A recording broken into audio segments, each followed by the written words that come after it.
Halo semuanya, perkenalkan nama saya Gabriel Kifali Panjaitan dari kelas TRPL Pagi 4A, NIM 4342401020. Di sini saya akan menjelaskan resume dari poin-poin persyaratan keamanan pada luaran 4, 5, 6, dan yang menjadi bagian kontribusi saya beserta dampak dan manfaatnya terhadap PBL yang kami kerjakan. Yang pertama ada luaran 4, yaitu security testing. Poin pertama yang menjadi kontribusi saya ada pada bagian pengujian keamanan, yaitu pengujian untuk kontrol spoofing. Pada poin ini, saya melakukan pengujian dengan mencoba menyamar sebagai pengguna lain menggunakan token yang tidak sah. Hasilnya, seluruh percobaan tersebut berhasil ditolak oleh sistem. Dampak dari pengujian ini terhadap PBL kami adalah memastikan bahwa sistem autentikasi berbasis token benar-benar tidak bisa dipalsukan atau disalahgunakan oleh pihak yang tidak berwenang. Manfaatnya ini menjamin bahwa data-data krusial dan aktivitas user yang tercatat di aplikasi benar-benar berasal dari pengguna yang sah, sehingga integritas data tetap terjamin. Lalu pada poin kedua, ada pada bagian manajemen data pengujian, khususnya solusi pada manajemen data pengujian.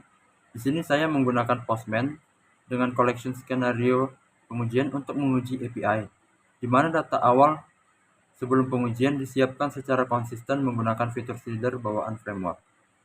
Dampaknya bagi PBL adalah proses pengujian menjadi lebih terstruktur, konsisten, dan dapat diulang kapan saja tanpa harus membuat data secara manual berulang-ulang.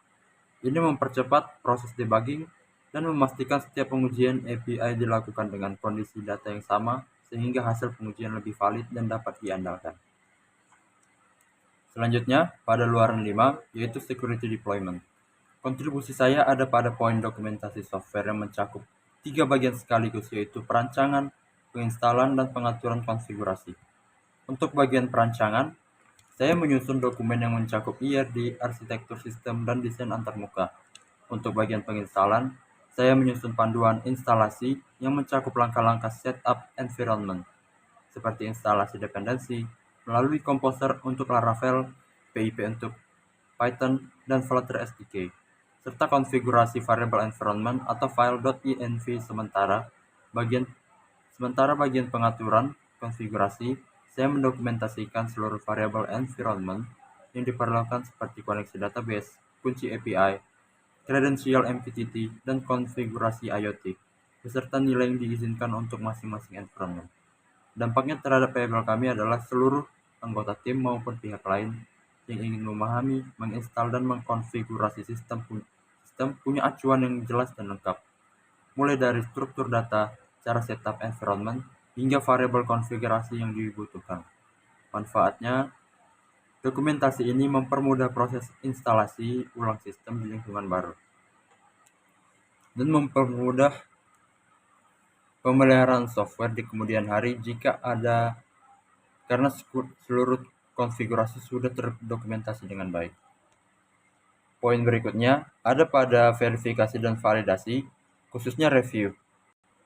Pada poin ini, saya melakukan review di akhir setiap pengembangan fitur utama untuk memastikan bahwa fitur yang dikembangkan sudah sesuai dengan kesepakatan awal. Lalu dampaknya bagi PBL adalah setiap fitur yang selesai dikembangkan sudah terverifikasi kesesuaiannya sebelum lanjut ke tahap berikutnya, sehingga meminimalkan kesalahan yang terakumulasi.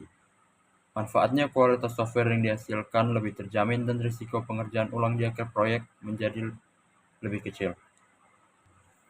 Dan yang terakhir pada luaran 6, yaitu security maintenance.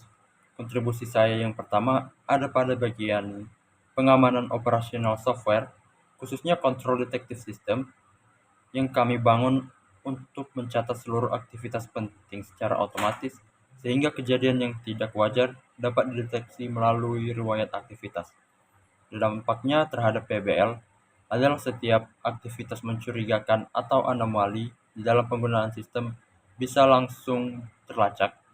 Manfaatnya, ini membantu peternak maupun tim pengembang mendeteksi lebih dini jika ada penyalahgunaan sistem, sehingga tindakan pencegahan bisa segera dilakukan. Lalu pada poin kedua, ada pada bagian manajemen permasalahan, khususnya menerapkan solusi. Pada poin ini, Solusi yang disetujui telah diterapkan melalui proses standar, yaitu perubahan kode di commit, lalu digabungkan ke branch utama, dan setiap tahap didokumentasikan dalam riwayat perubahan di dalam repository. Dampaknya bagi PBL adalah setiap perbaikan atau perubahan pada sistem dapat tercatat dengan jelas dan bisa ditelusuri kapan saja. Ini memudahkan tim untuk melacak riwayat perubahan, mempermudah kolaborasi antar anggota, dan jika suatu saat terjadi masalah, kami bisa dengan mudah mengembalikan sistem ke versi sebelumnya. Demikian resume dari poin-poin persyaratan keamanan perangkat lunak yang menjadi kontribusi saya pada luaran 4, 5, 6 yang mencakup security testing, deployment, dan maintenance. Terima kasih.